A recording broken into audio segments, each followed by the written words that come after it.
ও বাবা, আরে তুমি আমার এমনি টাইনে হাসছো দোন থেকে লই লাগিলি গা। তো কি করমু বয়াতির সামনে আমি তোমার লগে প্রেমের কথা কমু? এই যে কি করবে তাড়াতাড়ি কও, আমি দোকান মানে ফাঁকা রেখে খেয়েছি, তাড়াতাড়ি যেতেই হইব। আচ্ছা তুমি আমার আর কয়দিন ঘুরাইবা কও তো? এদিকে আমার যে বিয়ের বয়স শেষ হয়ে যাইতেছে, হেই আক্কেল আছে তোমার? বুবু আর দুলাভাই সংসারে ঝামেলা লাইগাই থাকে, আমি যদি বিয়ে শাদী কইরা নিজের সংসারে ঢুকি হ্যাগলিকেও তো সুবিধা হয় নাকি? আর আমি তো ঢুকতে পারবো না, ঢুকতে পারবা না মানে সংসারে ঢুকতে পারবো না। সংসারে ঢুকতে পারবা না কেন? সারাদিন দোকানে বসে যা শুনি, তারপরে আমার এই সংসারের স্বাদ মিঠা গেছে। তুমি আল্লাহর রাস্তা আমার মাফ করো, আমি যাই।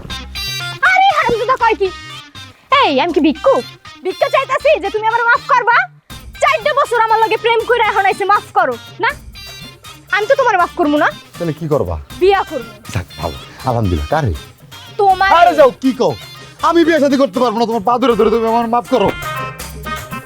তোমারে মাফ করবো মানে? হ্যাঁ বিয়া করবি না কি করবি তুই?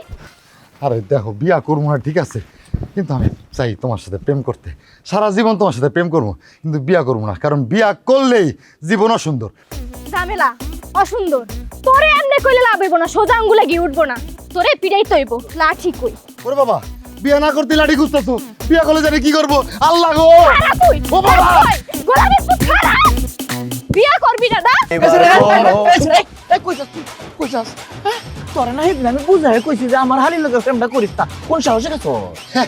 দুলা ভাই, আমি তো আপনার শালীরে বিয়া করবো না, আমি তার এই মাত্র বলে আসছি যে আমি তার বিয়া করবো না, আমি সারা জীবন প্রেম করবো। দেখলো তো কত বড় ভালো ভালো কই আমার হালির লোকে বলে হ্যাঁ প্রেম করবো, বিয়ে হতো না, প্রেম তো বেরবে তো। আচ্ছা কি করবো? হ্যাঁ বিয়া করবো, এই যে আপনাকে আপনাকে এইগুলো দেখে আপনাকে এগুলো দেখে আমার বিয়ার স্বাদ মিটে গেছে গা, আমি জীবনে বিয়া করবো না। নিজেরা কন্ট্রোল কর, তোর বিয়ে হরণ লাগতো না, আমার শালির লোকের প্রেম হরণ লাগতো না তোর। আচ্ছা আমরা কি এগুলা করার লাগে সার্কাস দেখার লাগে বইছি? আমরা যেই বিষয়ে আলোচনা করতে বইছি সেই বিষয়টা আলাপটা করেন ভাই। ভাই তোমরা চিন্তা না, আমি বাড়ি গেলাম, আমার মাথায় ব্যাপক যন্ত্রণা করে, তোমরা সিদ্ধান্ত নিয়ে আমার জানাই যাবে। আরে কই যাও কোন ধরো খারো চা করবো, একসাথে করবো সবাই, ঠিক আছে? এখন বাড়িতে যাওয়া যাবে না, এখন আমাদের এই জায়গায় পয়সা এমন একটা বুদ্ধি বাইর করতে হবে, বয়তি একটা বুদ্ধি ভাবো, ঠিক আছে? যাতে আমাকে বৌরা আর আমাকে না মারতে পারে, ঠিক আছে? সেই বুদ্ধি। আমি একটা কথা কইতে চাই, আর কও না কি, একটা বুদ্ধি বাইর করো তাড়াতাড়ি।